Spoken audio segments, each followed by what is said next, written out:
Today we're talking about control. Yes. And the reason I got to this, and this was, a suggestion that we both collaborated on to some degree. I mean, it was your idea. I just agreed to it. Yeah, most of them are. But anyway. Yeah.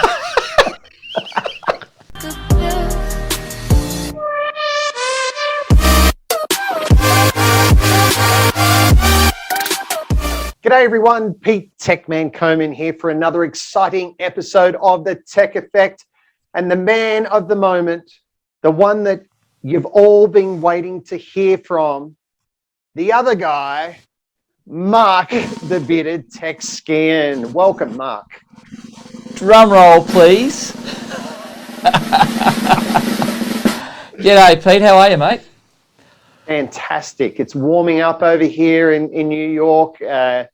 Spring is just around the corner and feeling great. So how about yourself? Spring is springing or sprunging or something's going on there. Actually, interestingly enough, one of the things I found out about, by the way, I'm doing well, thanks.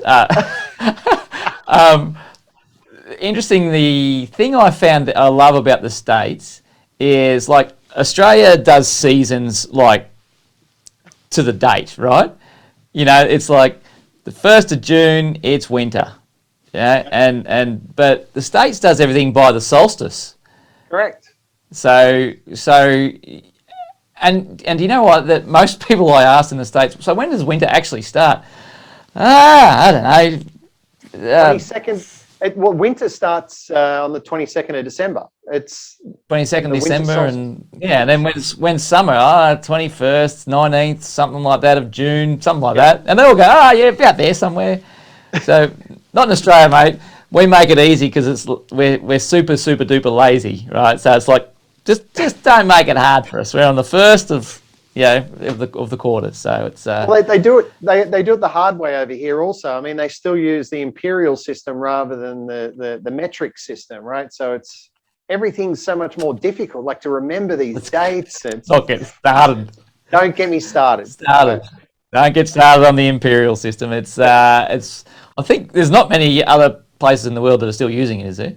Well, I tell you who's probably worse than the US is the UK. They're totally confused because they use a mixture of imperial and metric. So they're still in miles per hour, but then they'll talk about temperature in Celsius. And you're like, well, what are you? At least be one in one camp or the other. Don't be all mixed up like that. Get off the fence. Yeah. Don't try and keep the whole world happy. But what I wanted to also mention there is that you're talking about spring and the change of seasons and so on. I remember when I moved from Sydney up to Brisbane a number of years ago, that I quickly found out that Brisbane, or southeast Queensland, really only has like 1.5 seasons. It's either hot or it's warm. Even like even in winter. I remember rocking up to the office at it's 17 degrees. I got my sleeves rolled up, and there's this beautiful weather, and people got beanies on and scarves on, and they're shivering away. Look, what are you at 17 degrees? This is beautiful. Yeah. Celsius, 17 degrees Celsius. Yeah. Celsius, that's right. But over here, you have distinct seasons. Like I remember, like in Sydney, I say to people, the weather is either jumper on or jumper off. That's the weather. Over here, you've got 4 different jackets. You've got different pants and boots and layers and scarves. You have to be totally prepared, and your wardrobe is sort of 4 times as big just because of all the different weather conditions that you need to be prepared for. Yeah, and I've actually seen some of your fashionista jackets and stuff. So, look, I'll concur with your sentiment there that you must have a wardrobe bigger than most. Most. We'll leave it there. Anyway, Pete, we've got a fun show today. So, we are known as the disruptors. Look, if nobody knew that we are now, right? We are the disruptors now. Like last show, it was show us your rack. Your rack. Your rack. Yes. Your rack. Anyway, so look, we've both been pretty busy, and we've got a few images come in. We've seen a few on LinkedIn. I think we've tagged a few and gone, man, they're a great candidate. So, but look, I don't want to brag, but I'm gonna. Okay, so I'm gonna.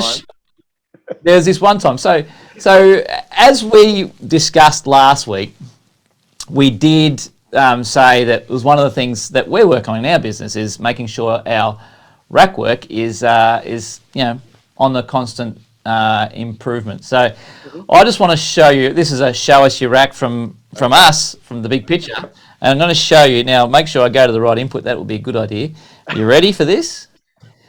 Here we go. Here's our show us your rack. Maybe I can do something like here that zoom in a bit there. Makes this a bit nicer. Here we go. So this is our young fella, and he's been working on this. So look, pretty good, I reckon. There's good access. The cables are loomed. You can move the if you need to switch the HDMI inputs, you could. For whatever reason, you can get your hand into everything. There's a little bit of work to go there because there's a few bit more bits of gear to go in here, but there's no cable ties on there, Pete. I was just about to say I'm not seeing any cable ties there, which is brilliant. It looks like you're using some Velcro wraps on the cables, and you haven't got a 1,000 wraps going on there as well. You just need enough to support the cable. Yeah, access is good. So. So that's get out of there, bring it back to me because it's all about me. Hang on, I'll get back on track here. So yeah, that's our show us your rack. So I'm starting the ball rolling. If you see a rack, don't forget to tag show us your rack, and we'll do us. So that's we covered this off a hashtag show us. YA. Right there. There. There it is. Hashtag show us YA rack. Show us your rack. Your rack. Yeah. Perfect. Yeah. So don't be afraid. So that's just a little recap from the last show, right? Yes. So Anyway, today, being the disruptors that we are, about show us your rack and show us your rig, following on from ISE, like in a former lifetime. Seems so today long we're ago. talking. It seems so long ago. Today, anyway, I'm rambling on. Today we're talking about control. Yes. And the reason I got to this, and this was a suggestion that we both collaborated on to some degree. It was your idea. I just agreed to it. Yeah, most of them are. But anyway. Anyway, true this story. Is so true story. True story. Yeah, the next true story is the reason I got to this idea is I went. Recently, we have look. It's no secret. I'm a fan of Zoom. We do this recording on Zoom. I'm always looking at the Zoom shares, wishing I'd have bought them at $60 when they floated. Now going, I can't even afford to buy one. If only. It's like, if only, It's a bit like Bitcoin. Now, let's not go down today's not Mark's investment strategy day. Today is talking about control. So we've gone to this Zoom. So we've been doing Zoom rooms and like a lot of people have. Anyway, I've gone, every time I look, man, it'd be good if Zoom could control the equipment in the room. And whilst it can, as a Zoom room, let's not to get it confused from Zoom personal licenses or whatever the different licenses. This is a Zoom room license. So, and let me just unpack that a little bit. What that entitles is a NAC or a PC or a whatever that's running Zoom rooms, and then you download an app onto an Android tablet or an iOS, an iPad or whatever, called Zoom Rooms, and that becomes your room controller, right? and that means you can start the meeting, invite people from the meeting, do all that sort of stuff. The flaw with that was that if you had other stuff you needed to control, like turn the screens on, you had to have either you go back to the old remote, or you had to have a control system that overlay over the top.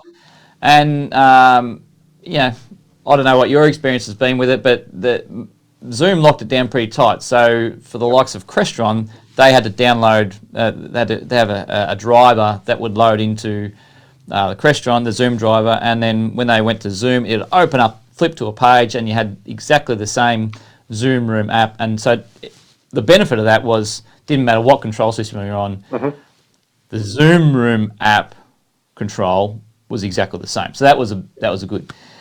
Anyway, the point of this is that Zoom have opened up room controls. Now, they've been talking about this, and I go back, and there's 12 odd months, right? But for whatever reason, I either hadn't picked it up, or they've only just released it in Australia, because Zoom does that as well.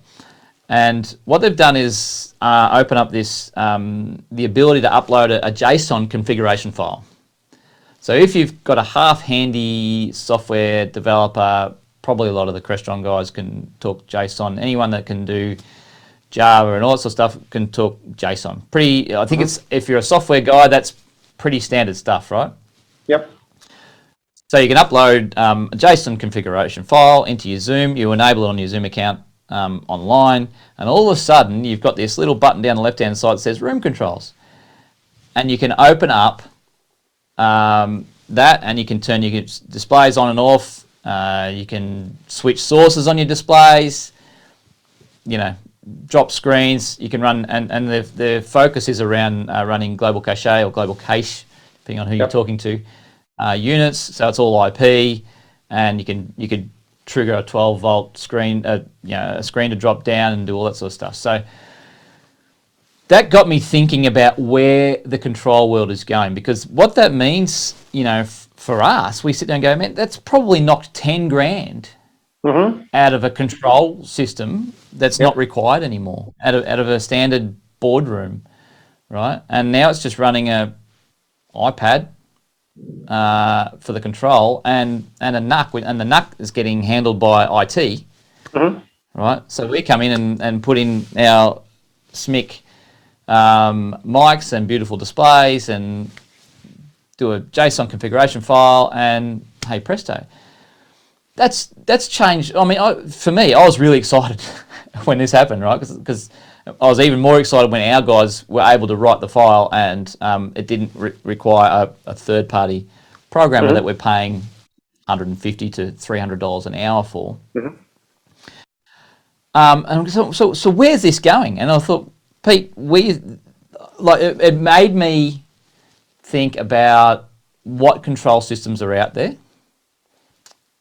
and I've got a list, and there's about 12 odd, 15 odd on the list, right? But where's it going, and why haven't the likes of Crestron really been affected? And why hasn't this control market really been disrupted yet? What's your take on that? What is the reason? Jeez, it's taken a long time to get to that. What was the question again? I forgot. Sorry. Can you repeat doing lessons from our UK friends. I think Crestron have done such a great job over the years getting their product in front of people, getting their product installed, training people how to program the system and install it. So look, hats off to them. They've done a great job, and it's been rock solid for many, many years. Prior to that, you had companies like AMX, and then more recently, you've got companies like Extron getting into that control side of things. It's funny. I've always wondered why. With my background, like with programming, lighting control, and those kinds of systems. The control was relatively simple. Like, I'm not sitting there. I mean, I could sit there and write code, but I didn't need to sit there and write code. So I never understood why why control systems have remained so complex for such a long time. As I said, is all I can think of is that they've just, companies like Crestron have just done such a great job with all the contractors or the installers, and even the end users, you know, saying, hey, look, you want reliability, you want something that's rock solid, you need to go with us. I think a lot of that is changing these days, because in the past we had to use, you know, RS-232 for control. We had to use IR. We were using clunky, shitty kind of control protocols. But now that everything is sitting on the network, it eliminates a lot of that. Like, it eliminates a lot of the smoke and mirrors. So I think that opens the door for companies like Zoom and others, you know, to actually control these systems a lot more easily, right, than they have in the past. Yeah, for sure. And I think also that, like, our go-to is Crestron, right? Mm-hmm. And that's for probably two reasons. You know, they've done a great job of their marketing, right? And that, hats off to them as well around that. But we've got this almost security blanket that says we haven't got a rock solid defined scope as how this control looks like at the start of the job. So if we put Crestron in, we know it can kind of do it all. Yep. Yeah, and so the risk has then moved, and as long as we've got enough fat in the job to pay the programmer, or not, you know, costed that in, and the programmer can do it, then this is going to do anything we really want it to do. So I think that's it's a security blanket for integrators as much as anything else. Yeah, I'd have to agree with that. And it was a bit like that old saying, like 20, 30 years ago, or even longer, where no one ever got fired for buying IBM, right? So it was kind of like this trusted product that, it might be more expensive, but, you know, you can't go wrong with it. So I think it's that kind of mentality. But, you know, I think that's changing. And I think companies like Zoom, Microsoft, you know, Amazon, Google, you have these huge players with so many resources coming in now trying to get into that market. Yeah, okay. So interesting. And we'll come back to those sort of four, I guess, in a minute. But there's other companies who have had a crack at it, right? Now, bear with me for a second here. There's Crestron, which is, you know, world renowned. AMX, who have been around for a long time, but seem to be knocked off the mantle. And every time I did a bit of homework of the top 3 control systems out there, AMX wasn't one of them, which was interesting. Yes. Atlona has been having a crack for a little while. RTI, Control 4, Savant, Extron, as we covered, QSC. So it was actually the 3 that would come up regularly was Crestron, Extron, and QSC as the 3 biggest control systems. Utology is still, probably a bit underrepresented in Australia, given the change of distribution that's happened, I think, in Australia over the last 12 or 18 months. So maybe we'll see that come back. Cisco integration with Lightware. Yes. Right, Lightware's doing some cool stuff, and they've got some basic little room controllers. But the real key thing about Lightware is the event management at the back end, isn't it? Yes. Yeah.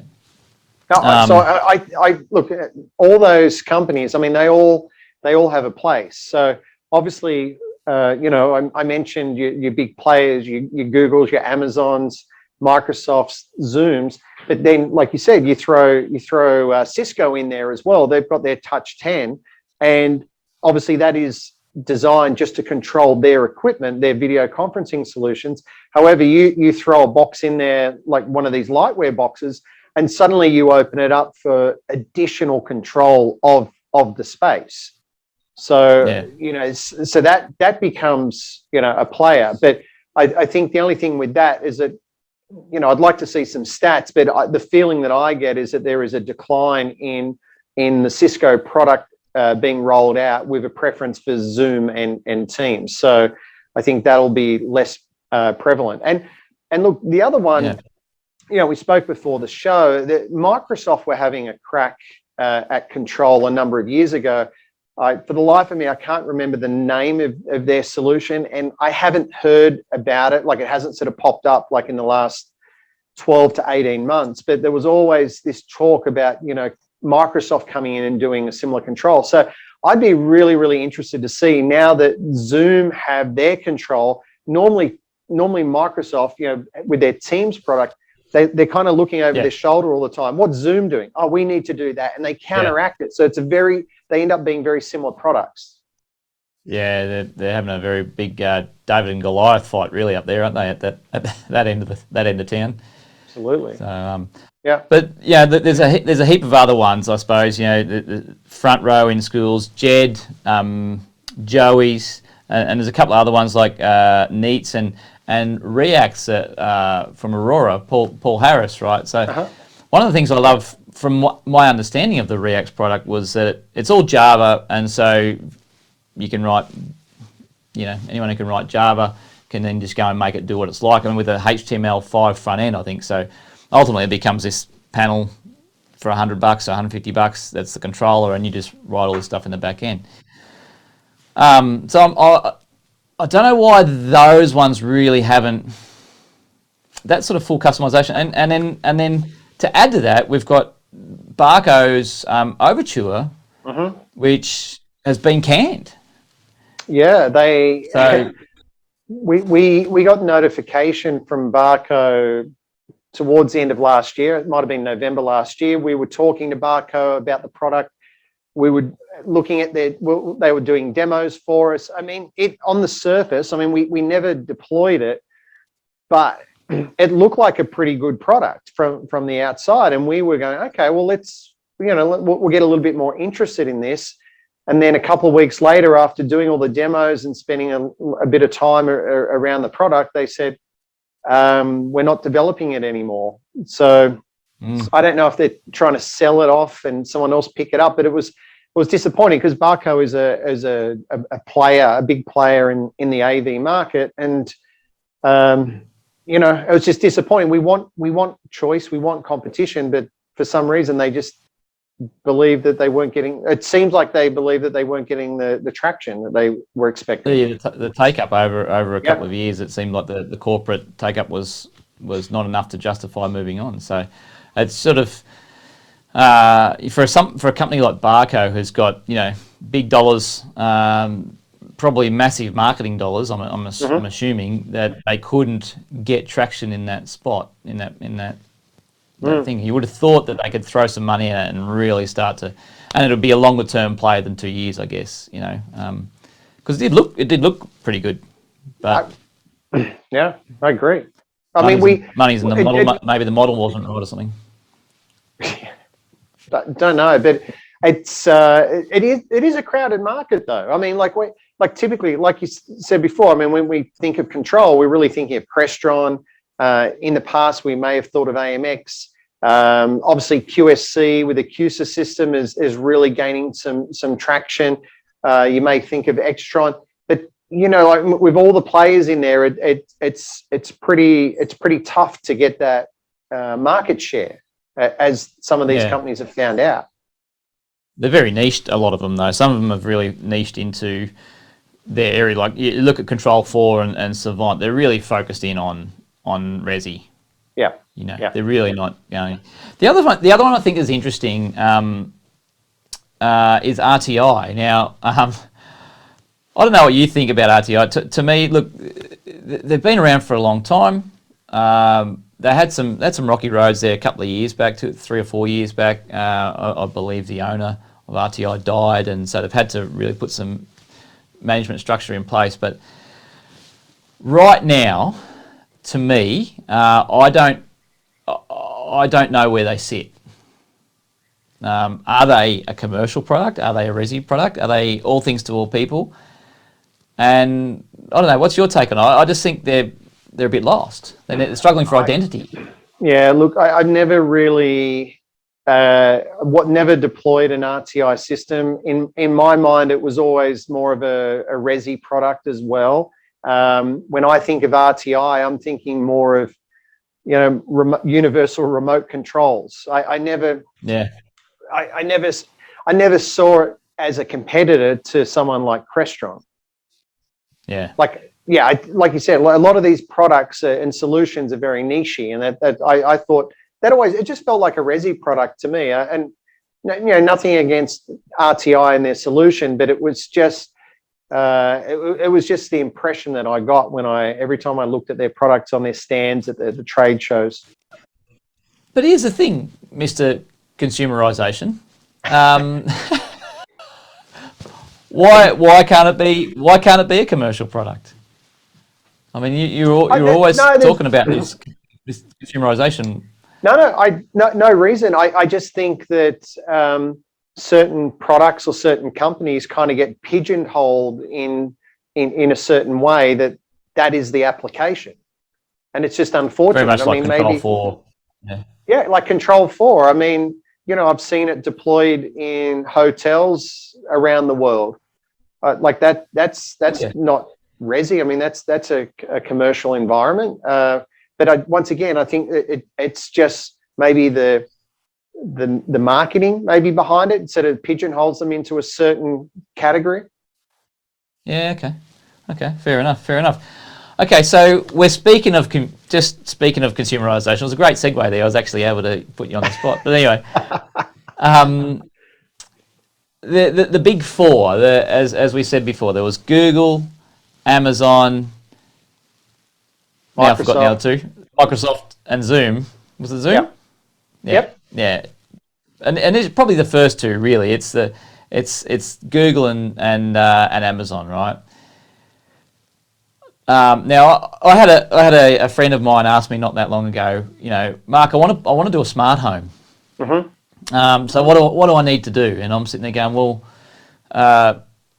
just buy Google Homes. Like, why do you need to go and I said, just put your money into your infrastructure, so your Wi-Fi's good, infrastructure. Wi-Fi still is connected via a cable somewhere along the line. So we still are reliant on wire, yes. and wire works. Absolutely. I don't think you are disagreeing with me there. No, I totally agree. It drives me crazy when we talk to clients or potential clients and they're saying, what do we need all this cable for? We just go wireless, everything. And like, well, you're going to have to plug in power, like to your laptop or these other devices. You might as well plug in a cable, get a guaranteed service and get higher speeds. But that's not today's topic. So we will. But so my point is, throw some money in your core infrastructure and then just use Google Home. Like the efficiency, like I think we've covered this. The little speakers in Australia, $75. Like, and then you hook it up to your lights and all that sort of stuff. So where do these sit in the control world? Yeah. Like where does Cisco, where does Google Home and Alexa? Now, Alexa's one of your babies. I think little thing you're quite passionate about where this is going. Yeah. Yeah, absolutely. And just remember that every time we mention the word Alexa, that everyone who's listening to this, their Alexa will go, yeah, how can I help you? Yeah. So okay, apologies for any disruption. Alexa. Mute your Alexa now. Alexa, mute. Let's call it Amazon then. But probably that might be secure. Actually, to get some clarity around this, we're not just talking about your Alexa voice module here, are we? No, we're talking. I think we take it a step further. I mean, it's the cost of a Google Home or a Google Nest which has a touchscreen on it, and the equivalent in the Amazon Alexa. I mean, what are you paying? $150 or something for a 7-inch interactive panel with a built-in speaker and microphone and camera? I mean, it's ridiculously cheap, right? So I think that these devices have so much potential from a control point of view. There is already a lot of control that's built into it. We see a lot of products that are out on the market, panels these days, like for instance, Sony panels, like you can control via Alexa and by Google Home, and that's out of the box, and it takes minutes to set that up. So yep. And this is the thing that I'm trying to get my head around. Like a lot of the Crestrons of the world have created Alexa drivers and different things like that. But so you're saying we don't need that intermediary equipment, that Crestron processor. That's right. I mean, because what's happened in the past, we have needed processors, Crestron processors and the like, because like I said before, we are controlling, in the past, we've controlled things by RS-232 and IR and all sorts of things going on. Now that everything is connected, the TV, everything is on the network. So you've got your Alexa or your Google Home, that's on the network. The displays are on the network. Everything's on the network. So all it takes is someone to have that integration written, i.e., as I said, like Sony's a great example where they have that integration already built into their panels. So it's easy to connect those two out of the box. I don't need to do anything. I don't need to be a programmer. I just change some settings, turn it on, and off I go. It's super, super easy. And we're going to see more and more products. Like you go to CES and you have a look at these products, and you have this technology that's baked into the product. I mean, even at home, my Nespresso machine I can control via Alexa. My kettle. Really? I mean, everything. It's such a common integration these days. So where we need more and more players in the Pro AV market to start integrating or start baking it into their products, so we can have that out of the box integration control. So you got to think the integrators that are forward thinking enough, the bearded techs of the world. The thought leaders of the world. The people that have the resources, I suppose, to be able to then start to maybe allocate a person to a half a day a week to sort of start doing some homework down this path, are the ones that they're going to be at the forefront of this. Yeah, absolutely. But think of it this way. So with Amazon, with Alexa, there's over 100,000 skills available. So for those that don't know, a skill is the equivalent of an app on your smartphone or tablet. So people have written these apps or written these skills, and if there isn't one, you can go and write one. Anyone can write it, just like anyone can build an app. So you could actually create these skills for Alexa. See, Alexa's a lot more open than Google, because it allows you to build these skills. But you could actually build these skills and control pretty much anything that you want. It's a marketplace. And that's why Amazon did that, right? And Amazon have also got a service called called Alexa for Business. So they know that there is a market there for their product to be rolled out in the corporate world. Hence why they're building this Alexa for Business backend. So, I just think this becomes this marketplace effectively that people can write skills, and then we can all download them and use them. So, is there quality management around this? How do you know? Yeah, I'm sure it's very similar to like what Apple. I mean, you've got to get the skill approved. It's got to be tested. It's got to be approved. It's got to work, right? So, but there's nothing stopping anyone from going out and writing those skills. So I think, I think that's the biggest threat to the Crestrons of the world is Amazon in particular, and people or manufacturers in particular. Writing skills for their product. Okay, so there's Pete's big tip. If we didn't know it already, it's definitely going down this path. But why? Why do if Amazon aren't going to charge for it? Well, they're not charging for it now. Yeah. Why? Why would it go down that path? Well, first of all, there is over 200 million smart assistants or smart speakers installed around the world. So that's a huge install base. But I think the biggest thing, why would Amazon or Google make a play? Data. It's really simple. Data. The analogy that comes to mind is, remember, I don't know, probably 10, 15 years ago when TomTom and Garmin brought out their GPSs for their cars. Like everyone had, I had one, right? How good's this? I can just punch in my destination and it tells me where I want to go. Who buys a GPS now? Hardly anybody. You know, you can turn around, all of that is done from your phone. And you download Google Maps. Google Maps is free. What are you giving up? Well, to get Google Maps, I need to agree to all the terms and conditions. And one of those is to track me wherever I go. But a lot of people like myself are willing to give up that privacy or to allow Google to track me, because what I'm getting in return is far greater than what I'm giving up. So I see the same thing happening. That you understand anyway, I guess. Yeah. What's that? That's as you understand it. It's what you're giving in return is far greater than what you're giving up. So, as you understand it, whether if you're into conspiracies and all that sort of stuff, but it's more about. To me, it's less friction as well, though. Like absolutely, I've got less devices. You've got a phone. Yeah, I've got it. Why not use it for control? Yeah, so it was back in the TomTom days. I mean, I had a TomTom. Actually, I remember when I travelled the States extensively, and I had a TomTom. Right? And funny story as to quick digression is my TomTom had a stutter.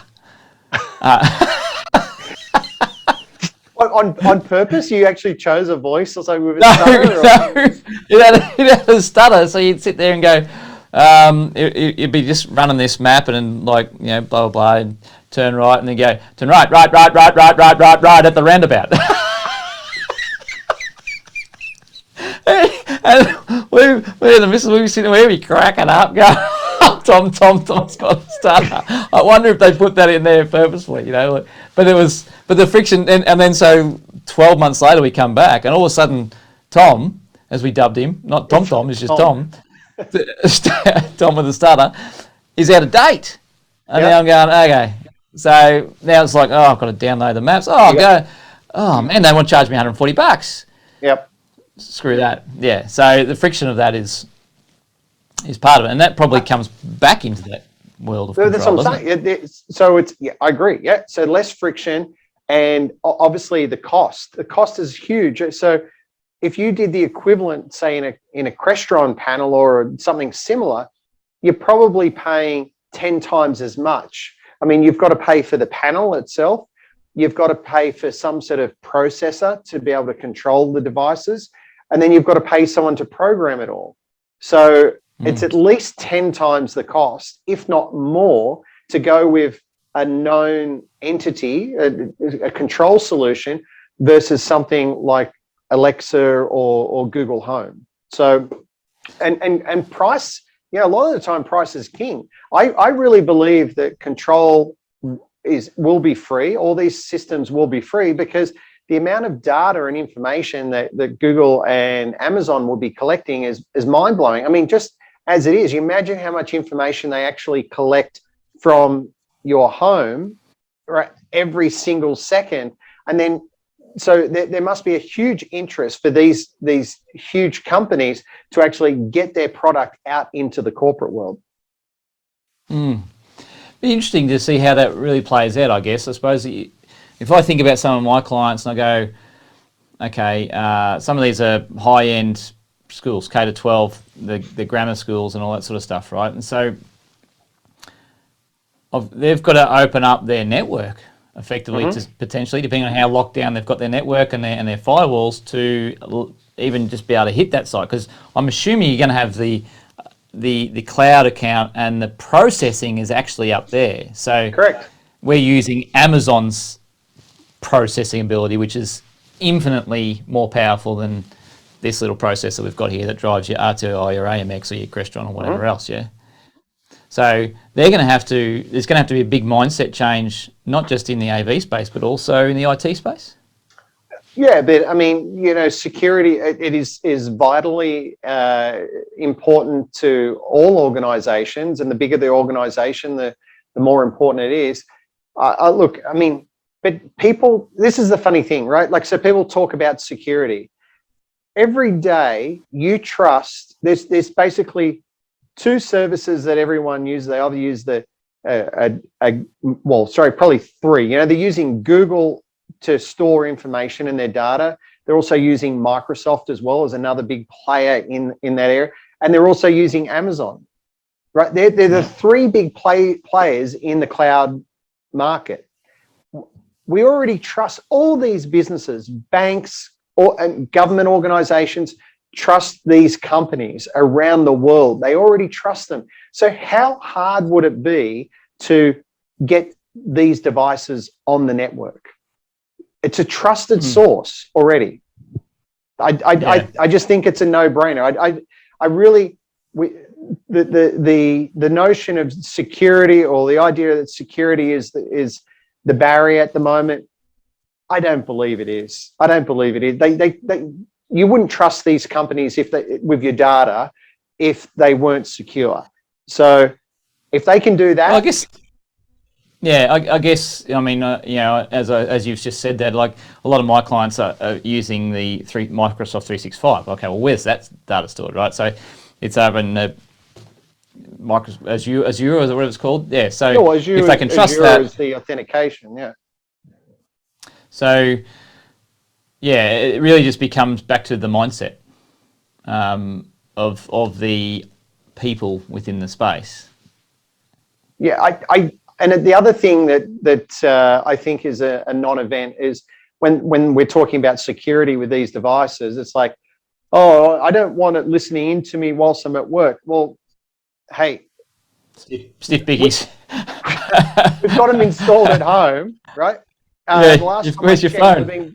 We've been working. Most people have been working at home for the last 12 months. People like myself have got 2-3 of these kinds of devices on. We're having private conversations regarding work. You don't have a problem with it now. Why would you have a problem with it if it's at work? Like it doesn't make sense. It doesn't make sense to me. Yeah. And you can VLAN, set securities on VLANs and all sorts of stuff. So there's always ways around if you really are really, really worried about the security, isn't there? So. But I think people are worried about like the listening inside of things as well from a security point of view. So that's what I'm saying. So that's my point, is that we could be having these private conversations because we're being forced to work from home, and you have these devices all around you. It's okay. It's okay in that environment. Well, what happens when I go back to work and we set up the same environment where we have these voice assistants around the place? Same thing. You think people will get a bit more careful about what they're going to say? They sit there and go, talking to someone or talking to your partner or something like that might be right beside you, going, what's the PIN number for our credit card again? 1, 2, 3, 4. Okay, cool. Alexa's going, thanks very much, I'll have that. Like, is there that concern? Surely there's enough credibility. But once again, you're talking about Amazon. You're talking about Apple. With their Siri product. You're talking about Google. I mean, these are honestly 3 of the most trusted companies in the world. And you know what? Yeah. For most people, all 3 of those companies have your credit card. And you're worried about your PIN number? They already have your credit card. They know where you live. They know what you order. They know where you go. Yeah. What are you worried about? They have all this information. Yeah, you're right. And the reality is, it would be a bad play for them. I mean, it's within their interest to maintain that trust. Like that's their biggest asset, almost, isn't it? It's trust. Have to. Yeah. That's exactly what it's all built upon. We're trusting, and some would say that is a concern, that is a worry, that we are as users, as individuals, are putting so much trust into these 3 or 4 companies. They have the power. They're the most powerful companies in the world because they have our data, they have our information, they know everything about us. Pretty crazy, really. Pretty smart on their behalf. Exactly. Yeah. Yeah. So your big tip, and it is really around, you believe firmly that Alexa is probably the biggest disruptor to control, as we understand it.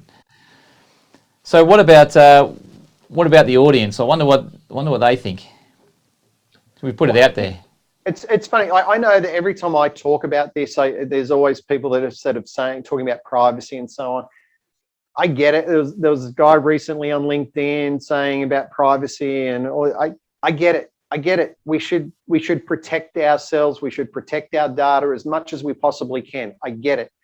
But the majority of people don't. And the majority of people trust these organizations, and we give up a lot. And as a result, I don't think there's such thing as privacy anymore. I mean, with everything that's going on, whether you're catching the train and you're tapping and going, you're paying for something, I mean, we're basically a digital footprint.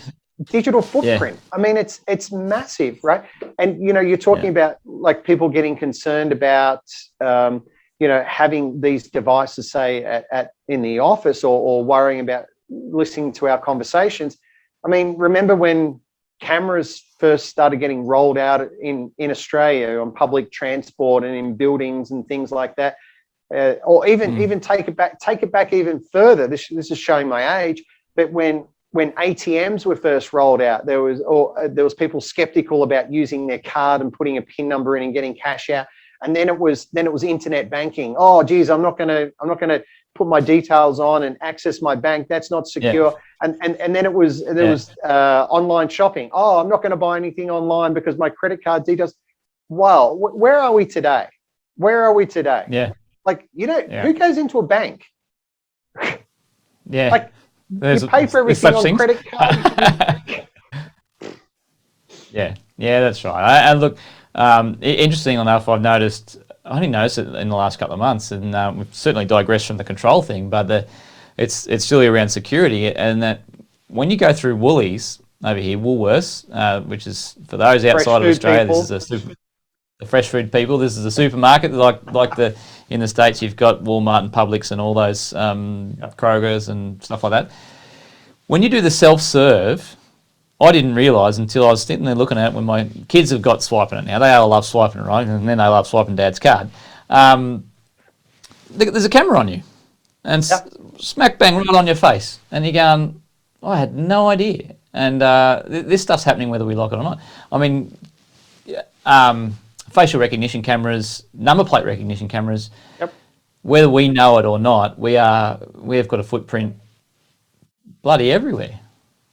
I mean, look, the cameras that they roll out to catch people speeding that are, doing 120 kilometers an hour, and they're picking up the number plates, or even more. They're that accurate these days that they're actually picking up people talking on telephones driving 120 k's an hour as they're driving under a bridge. Boom, there you go. Get the number plate, get the rego as well. But I mean, that's how good the technology is. So I just. Unfortunately, I don't want to, entice all the haters out there, but I just don't think, unfortunately, there is such thing as privacy anymore.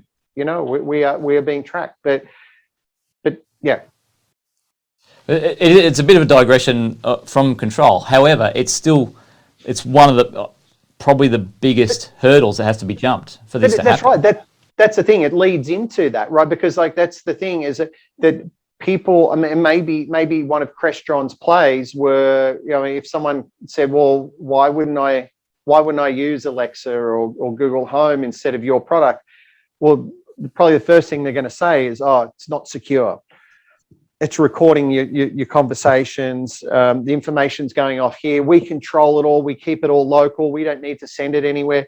Yeah, that's true. That's true. But I think the mindset is changing. And I think, as always, when we get to that tipping point of when we perceive that we're getting more benefit than what we're giving up, then we go, I'm on board. Yeah. Only thing I see outside of that is really connectivity. Like, what if someone outside your street goes and cuts your fibre or your connection to the internet? And you don't have control? Yeah. Oh yeah, I get it. You got bigger controls at that point. Control is it's the least of your worries. If you're if you're talking about any kind of organization, commercial environment, your number one concern, I mean, outside of security, is connectivity. And if someone has cut your connection to the world, you got bigger issues than I can't control my AV. That's the least of your worries. Yeah, that's a fair point. That's a fair point.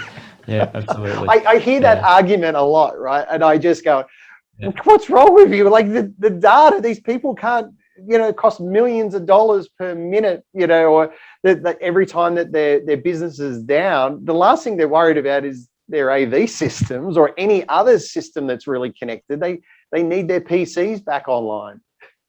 Yeah, and most of them have failovers anyway, so when you get that sort of level that you have to worry about that sort of stuff. So exactly. So anyway, look, we're going to throw it out to the market, Pete. Throw it out on YouTube and LinkedIn for the Kiwis. It's LinkedIn.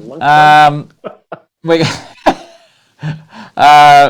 want to throw it out there. What do you think about Alexa? Let's be clear about what we're asking here. What do you think about Alexa being the control system in what timeline? 5 years from now? Or do you reckon 10 years? I mean, the uptake hasn't been as fast as you probably expected but what's interesting is that COVID has accelerated a number of technologies. So you think about it, there is a lot of people, returning to work. I'm sure, there's a difference between what's happening in Australia and what's happening here in the US, and in particular in New York. Honestly, people here in New York, they are scared shitless. They are, I mean, rightly or wrongly, I mean, they're fearful, and there's been a lot of deaths and a lot of doom and gloom and all that happen here in New York in particular. So people are now so scared. They're so scared to touch any surfaces. They're so, like, you see them opening doors with elbows and their feet and their knees, and they're wearing gloves, like they've got full face shields on. Even the other day, I was at a client site and he was like, "Oh, have you seen my phone?" I'm like, "Oh yeah, here it is." And I went to pick it up. "No, don't touch it." And I'm like, "What? Okay, right." There is this. Meanwhile, Pete's walking down the street with nothing on his face, no gloves, barely lucky to have his pants on. I try. I mean, every now and again. But this is how fearful people are, and so what's going to happen is that we need to design around that. So how do we create touchless and touchless control environments? So one of the things that we didn't really touch on is our own devices, our mobile phones, having an app on there to control the rooms. Yeah, that's one way. I'm happy to touch my own phone, but what about having like one-touch meeting joins, having the ability to do that, so I'm touching less? And what about touchless Gonna read your elbow. and touchless environments, so voice. So once again, we use these voice assistants at home. Let's deploy it out in the workplace. So I'm hearing Instacart, they're using, I don't know, do you know what Instacart is? Is this shopping? Shopping, yeah, personal shopping.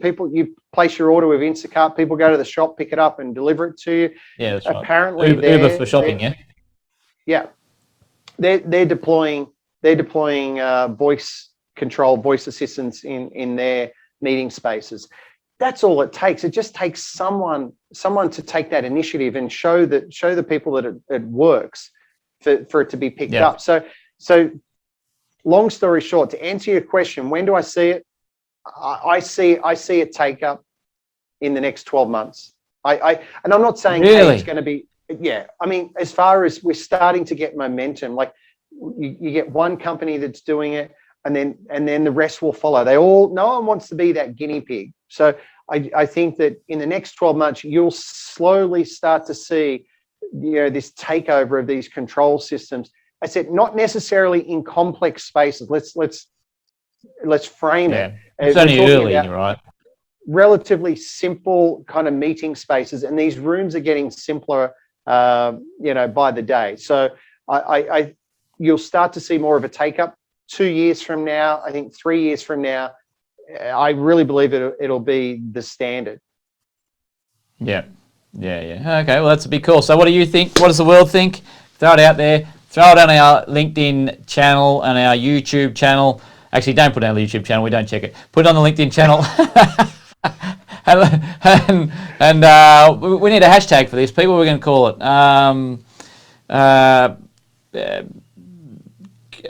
control disruption. Hashtag disrupted control. There we go. Hashtag disrupted control. There you go. Okay. Maybe. Okay. Go with that anyway. Here it is. It's right there. Yep. Right there. Yep. Absolutely. All right, mate. We should probably stop waffling on. We've been doing it again. Actually, today, Pete, for you, because one thing I love about you is your passion, and it's a round of applause for you. All right. So well done. It's, as always, it's a pleasure to talk to you and see what's going on. I need to comment on your background. You've got a beautiful acoustic paneling. I mean, nothing like living what you love. Acoustic paneling in the back there and a plant. I didn't realise you were such a green thumb, but anyway, that's how you rock. Oh, sharp too. It is real. That's not a green screen behind you. Yeah, no, it's legit. Actually, just for sponsorship reasons, do you know the brand of the acoustic panel behind you? No, but you know where I bought it from? Instacart or Amazon? Amazon. So we're going for the big hitters. There's sponsorship, okay? We've watched this place. Amazon, we sponsor us. Yeah, that's right. Yeah, for sure. All right. Hey, mate, great to talk to you. And that is episode, I don't know, what's that, 23? Done and dusted?